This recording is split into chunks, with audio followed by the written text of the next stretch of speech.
Namaste, my dear students. As I've already introduced myself in my previous video, my name is Brijesh Mehta and I'm highly excited to be your chemistry teacher this year.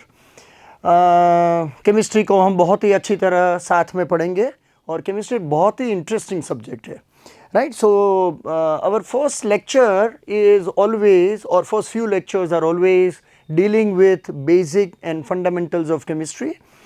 Whether you are a 9th standard student or a 10th standard student or a 11th standard students, I always start with the same content initially, right.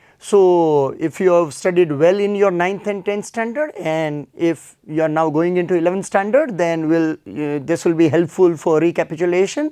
You will recap the concept. और अगर आप 9th में ही आ रहे हो तो फिर आपके लिए ये बहुत ही यूज़फुल है, आप ये सब पहली बार पढ़ रहे होंगे, right. So the name of the chapter is some basic concepts of chemistry, right. So I will start with my first question always in my classroom.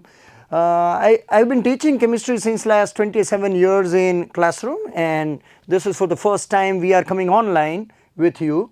So I always start my session with the question, what is science? Okay. If you are a 9th and 10th standard student and if you wish to pursue science in 11th and 12th, अगर आप 9th और 10th के बच्चे हैं और 11th और 12th में science रखना है, या तो आपने ऑलरेडी साइंस रखा हुआ है 11th में, तो ऑब्वियसली ये आपके लिए जायज़ क्वेश्चन है कि साइंस क्या है, right. So sometimes we are not able to clarify और define what we know. We think that we know that thing but we are not able to explain it. और मैं हमेशा बोलता हूँ कि अगर आप किसी चीज़ को समझा नहीं सकते, even Einstein told the same thing that if you can not explain anything then maybe you don't know it. So if you will ask anyone that do you know what is science, so they will obviously say yes I know science, right. लेकिन हमने just word सुना हुआ होता है, we are not able to explain. और अगर आपको challenge लेना है कोई चीज़ में तो आप छोटे बच्चों को समझाओ. अगर आप छोटे बच्चों को समझा सकते हो तो आपके कंसेप्ट्स डेफिनेटली क्लियर है, right. So just think of what is science. So usually when you ask this question to anyone then they will say that science is physics, chemistry and biology and all that thing, right. So they'll simply tell you the categories or sub branches of science. But basically what is science? So this is the definition that is given in 11th standard NCERT book. Science can be viewed as, science को हम ऐसे देख सकते हैं, science can be viewed as continuing human effort to systematize knowledge for describing and understanding nature. इसको और भी short कर दूं तो ये बोल सकते हैं कि science is understanding our surrounding, science is understanding our nature. हमारे आसपास जो कुछ भी हो रहा है वो साइंस में आता है, right. So in our day to day life we come across many things and we come across many changes around us. Environment में चेंजेस हो रहे हैं, हमारे बॉडी में चेंजेस हो रहे हैं, तो सभी चेंजेस को हम साइंटिफिकली जानते हैं साइंस में. यानी साइंटिफिकली यानी तो कि systematic knowledge of something. Now science के अलावा क्या है? तो साइंस के अलावा मिथ है.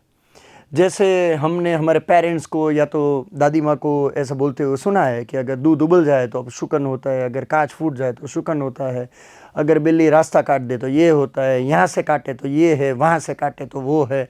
ओके, तो क्या आपको लगता है कि किसी ने इस चीज़ को साइंटिफिकली स्टडी किया है? साइंटिफिकली स्टडी करना यानी क्या कि बिल्ली अगर रास्ता काट जाए तो शुकन होगा, अपशुकन होगा, अच्छा होगा, बुरा होगा, क्या होगा, तो फिर आपको उसका एक्सपेरिमेंट करना पड़ेगा. आपको ढेर सारी बिल्लियाँ लेनी पड़ेगी, जो अलग अलग डिफरेंट कलर्स की बिल्लियाँ लेनी पड़ेगी और फिर बिल्ली को लेफ़्ट टू राइट रास्ता क्रॉस करने दे. फिर देखे कि जितने भी लोग वहाँ से गुजर रहे हैं उनके साथ क्या होता है, अच्छा होता है, बुरा होता है. फिर राइट टू लेफ़्ट अगर जाती है तो क्या होता है, अच्छा होता है, बुरा. अगर काली बिल्ली जाती है तो क्या होता है, सफ़ेद बिल्ली जाती है तो क्या होता है. तो उसको साइंटिफिक स्टडी बोलते हैं. आपने एक एक्सपेरिमेंट किया, फिर आपने ऑब्जर्वेशंस रिकॉर्ड किया और सालों बाद यानी after very large number of experiments, you come to conclusion that हमने experimentally study किया है कि अगर बिल्ली रास्ता काट दे और अगर लेफ्ट से राइट है, अगर काली बिल्ली है, ये है वो है, तो फिर ये होगा, राइट? तो ऐसा कुछ साइंटिफिक नहीं होता है, उसके पीछे कोई तर्क नहीं होता है, राइट? सो साइंस में क्या होता है कि हर एक चीज़ तर्क से आधारित है, लॉजिक होता है साइंस में, right? So we do experiments, we record observations. Science में या तो हम लैब में एक्सपेरिमेंट्स करते हैं, या तो फिर हमारे सराउंडिंग में चीज़ों को देखते हैं, फिर ऑब्जर्व करते हैं, फिर रिकॉर्ड करते हैं, फिर उसको इंटरप्रेट करते हैं, फिर लॉज आते हैं, राइट? जैसे न्यूटन लॉज है। तो science can be viewed as continuing human effort. ये एक कंटिन्यूअस प्रक्रिया है, आज भी चल रहा है, कंटिन्यूइंग ह्यूमन एफर्ट। यानी आज हम ये नहीं बोल सकते कि 200 साल से हमने साइंस पढ़ना शुरू किया है, 200-300 साल से, तो अब हमने इतना जान लिया है कि अभी कोई जानने की ज़रूरत ही नहीं है। नहीं, दिस इज़ कंटिन्यूअस एफर्ट। जितना हम जानते हैं उतना हमको ये लगता है कि हमने बहुत कम जाना है, अभी और कुछ जानना बाकी है, right? So science is continuing human effort to systematize knowledge. Systematic knowledge है science for describing and understanding nature यानी हमारे सराउंडिंग में जो कुछ भी है वो साइंस में आता है, right? Now for the sake of convenience, जैसे साइंस आगे बढ़ता, जैसे आपको पता है कि इनिशियली इन अर्ली डेज, पुराने ज़माने में एक ही वैद्य था, एक ही डॉक्टर था विलेज में कि जो सब बीमारियों को ठीक कर देता था। फिर जैसे हमने एडवांस किया मेडिकल साइंस ने, जैसे हमारा ज्ञान बढ़ा, तो हमने फिर उसको डिवाइड कर दिया। आज के ज़माने में जिसको हम MBBS बोलते हैं, MBBS ऊपर से लेके नीचे तक हर एक तकलीफ है उसका प्राइमरी इलाज कर सकते हैं, राइट? फिर स्पेशलाइजेशन आया, यानी और ज़्यादा तकलीफ है तो फिर हम स्पेशलिस्ट के पास जाते हैं। तो we have ophthalmologist and gynaecologist and cardiologist and so many other things, right? आँखों के लिए अलग डॉक्टर है, कान के लिए अलग डॉक्टर है, पेट के लिए अलग डॉक्टर है, हार्ट के लिए अलग डॉक्टर है, ऐसे ऐसे बोन्स के लिए अलग डॉक्टर है, तो ऐसे स्पेशलाइज। तो जैसे साइंस तरक्की करता गया, हमने उसको बेटर अंडरस्टैंडिंग के लिए हमने उसको डिवाइड किया वेरियस डिसिप्लिन्स में। जैसे फिजिक्स हो गया, केमिस्ट्री हो गया, बायोलॉजी हो गया, जियोलॉजी हो गया, ऐसे ऐसे। तो मेरा सब्जेक्ट केमिस्ट्री है, I am a chemistry teacher, so I will be asking now the next question that what is chemistry? Chemistry में क्या पढ़ते हैं? When we ask students what is chemistry, the first thing that comes in their mind is chemical equations, right? So till 8th standard you have learned about chemistry, primarily preliminary होता है, बहुत environmental science जैसा subject आता है 8th तक, तो आपने science पढ़ा हुआ है 8th तक, तो बच्चों को पता होता है केमिकल्स होते हैं। तो अगर पूछते हैं कि केमिस्ट्री क्या है, तो बोलते हैं कि केमिस्ट्री यानी केमिकल्स, chemistry यानी chemical equations, right? So they are not able to describe in proper words. See, there are some things that no one is going to ask in exams, okay? So we have many institutes all around the world or maybe in our country, those who prepare students only for exams. तो फिर exam गई, बात गई, ख़त्म हो गया, किसी को कुछ याद नहीं है, राइट? सो तो केमिस्ट्री क्या है? अगर कोई आपसे पूछे ओके कि केमिस्ट्री क्या है, तो एटलीस्ट आपको पता होना चाहिए। जैसे आपने साइंस पढ़ लिया और कोई मेहमान आया और आपको पूछता है साइंस क्या है, और आप डिस्क्राइब नहीं कर सकते साइंस क्या है, just one word, just one line में या तो अपने शब्द में, तो वो that is very embarrassing, okay, बेइज्जती हो जाएगी। तो ऐसे what is chemistry? So before we start chemistry you must know what we are going to study in chemistry. So, chemistry is a branch of science that studies, उसमें क्या आता है, क्या स्टडी करते हैं? Preparation. In chemistry, we study preparation,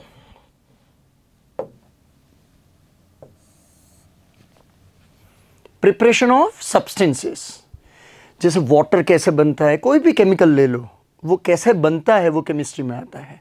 so we deal with preparation, properties. Chemistry में आता है we study nature of substances, nature यानी प्रॉपर्टीज ऑफ सब्सटेंसेस। जैसे हमारे अलग अलग नेचर होते हैं, हर एक ह्यूमन बीइंग के अलग अलग नेचर होते हैं, ऐसे ही हर एक केमिकल का एक स्वभाव होता है, नेचर यानी स्वभाव होता है। तो in chemistry we study properties of things around us. फिर आता है स्ट्रक्चर। ओके, जैसे कार्बन डाइऑक्साइड है, ये इजिकल टू की साइन नहीं है, ये बॉन्ड्स है, तो आगे जाके पढ़ेंगे बॉन्ड्स क्या है। तो in carbon dioxide all the 3 atoms are arranged linearly. Okay, जैसे 3 लोग एक साथ होते हैं, जैसे मैथ्स में आप कोलिनियर पॉइंट्स बोलते हो, ऐसे कार्बन डाइऑक्साइड में all 3 atoms are in one line. whereas in a molecule of water, see ये भी 3 एटम से बना है और ये भी 3 एटम से बना है। And I'll be defining what are atoms later on.